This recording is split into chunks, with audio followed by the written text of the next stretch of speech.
Alright, hello guys, how's it going? In today's video we are taking a look once more at Tropical Storm Isaias, or what might become Hurricane Isaias, briefly before its Carolina impacts here. Now before I get started with this video though, I would ask that you do subscribe if you do like weather related content, and also make sure to share this video with your friends, family, and social media. I'd also ask that you check out our very exciting Discord server, Facebook groups, and Patreon page that we have now in the pinned comment down below and the description. If you become a patron, there's a lot of fun content there for you guys.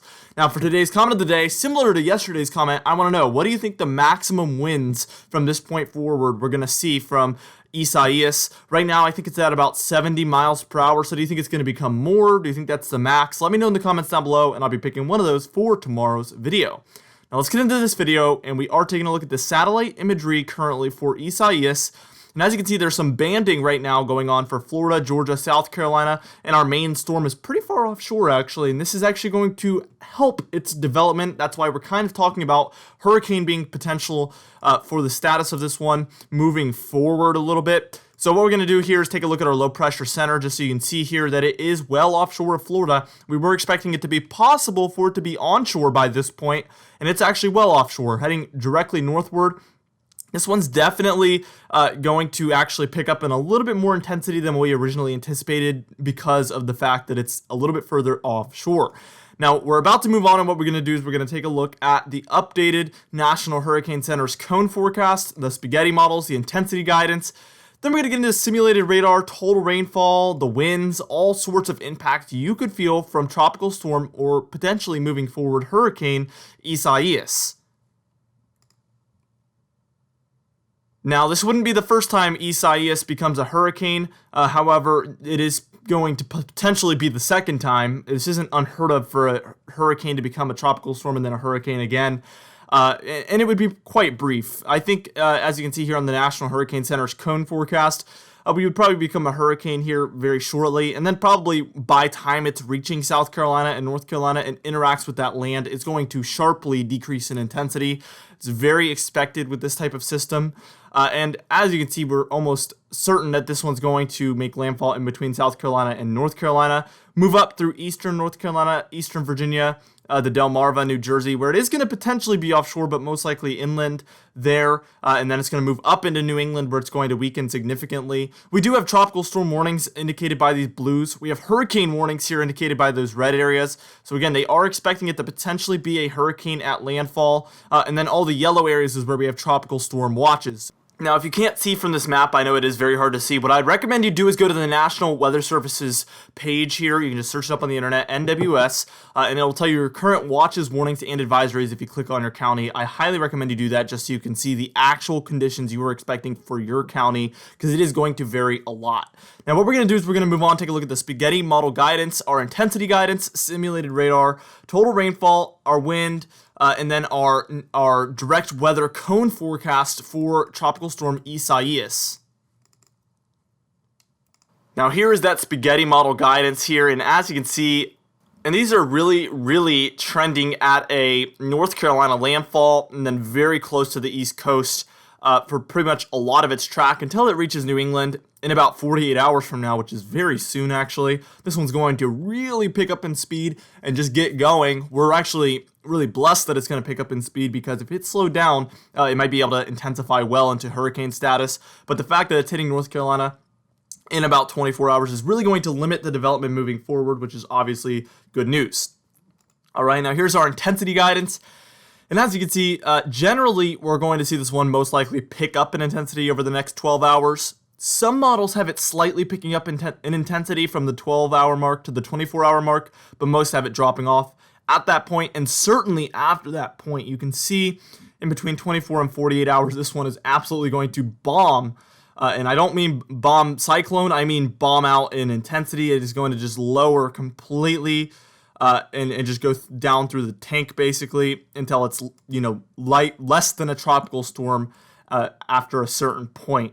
Now what we're going to do is we're going to move on, and we're going to take a look at the simulated radar from our NAM model. We're going to take that hour by hour so you can just see what the radar might look like for your area. Then we're going to take a look at the total rainfall on that model, also the total rainfall expected from NOAA, the maximum winds expected from NOAA, and then we're going to get into our official direct weather cone forecast. All right, now here we are taking a look at our simulated radar, and this is going to be pretty much right now. You can see we have a 991 millibar low pressure system just offshore of Florida. Let's take it to about this afternoon, maybe about noontime, maybe I would say about 12 p.m. today. And as you can see, it's moved very quickly northward, and it's actually going to lower in pressure to about a 983 millibar low pressure system, which is a pretty big drop in pressure there. So we're going to see this one be intensifying as it's approaching the Carolinas. And look, the NAM model has a South Carolina entry, whereas the majority of the models at this point show a North Carolina entry. So take this one with a massive grain of salt. I mostly wanted to show this because this has been a pretty good model as far as where we could expect some rainfall. Though this one is, again, just like a little bit more west than I'm expecting. A 981 millibar low pressure system after landfall, which is pretty low as well, like I said. So yeah, this one's going to be pretty intense. But by the time we're at about 8 a.m. tomorrow on Tuesday, this one's going to be over eastern Virginia as a 994 millibar low pressure system. So it's going to be dropping in intensity quite quickly as far as pressure is concerned. Though we can see there's a lot of thunderstorms around. And actually, we are eyeballing the chance for a lot of tornadoes in North Carolina, Virginia, Delmarva. Anywhere east of this storm is going to have the best chance for tornadoes. And we see this quite common with tropical systems. There's just going to be rotation around, and that's really going to lead to a lot of tornado activity being possible. So we're going to watch that situation very closely. It's going to mostly be sparking up late tonight into tomorrow, possibly into the next day. Here's by time. We are at about Tuesday at about 4 p.m. Again, tomorrow, August 4th. And as you can see, this storm has already moved up into northern New Jersey, where we're seeing a lot of heavy precipitation there for Pennsylvania, New York, New Jersey. It's a 998 millibar low pressure system by that point, so it's, again, going to have dropped in intensity by that point as well. This model has a very western track. I think it could be further east than this one's showing, so be on the lookout for that. And here's pretty much what you need to know. The west side of the storm, so if you're west of that low pressure system, you're going to get most of that flooding rain and precipitation. If you are east of it, you are going to get most of the tornadic activity and winds, though the west side of it will also get quite a bit of winds as well. But it mostly is a split between the flooding and the tornado threat. Now, we're going to move on, and what we're going to do is we're going to take a look at the total expected rainfall, and then the total wind gusts expected, and then also our direct weather cone forecast. Now, quickly, here is our NAM's forecast for the rainfall, and this one's a little lighter than I'm expecting. So this is through Wednesday at about 2 a.m., and this one's already going to be well into Canada by that point, so we are going to be pretty much all said and done here with this one. If you're in the greens, you're at anything under half an inch. If you're in the blues, you're half an inch to 2 inches of rain. In the pinks, you're at about 2 to 6 inches of rain. And you can see that there is those kind of burgundy colors there, moving on shore to South Carolina and well into North Carolina, actually, and then it's scattered throughout the pinks after that point. That's 6 to about 9 inches of rain. This model has this pretty much maxed out at about 9 inches of rain here. Let's go ahead and take a look at NOAA's forecast for this one. And if you're anywhere in the blues or the greens or grays, you're under an inch of rain. But if you're in the pinks, you're at about 1 inch to 2 inches of rain. In the reds, you're at about 2 to 4 inches of rain, so up and down the east coast there.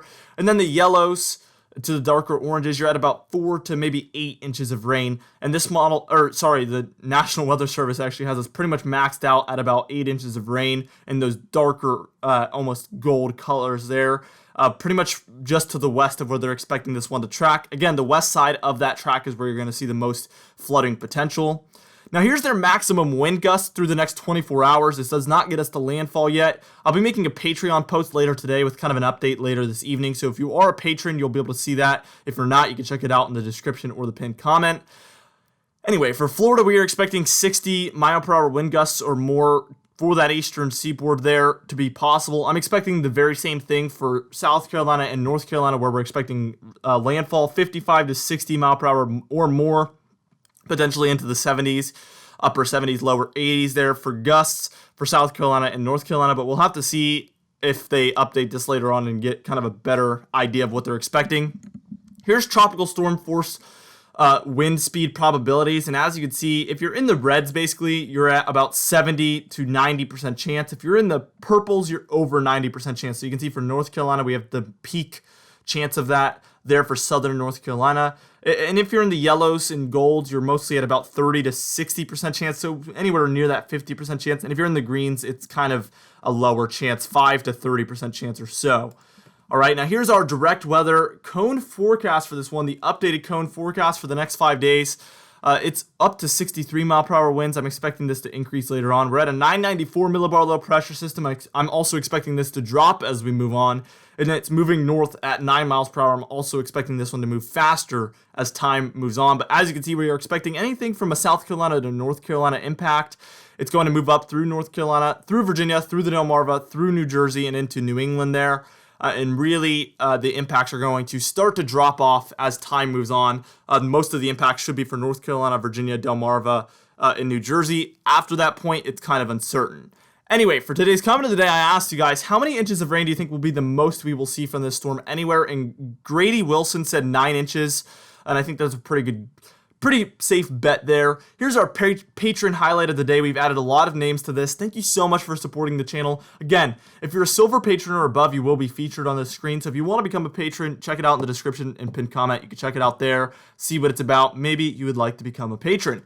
Anyway, thank you so much for watching this video. Again, be sure to share it with your friends, family, and social media. I will see you guys in the next video.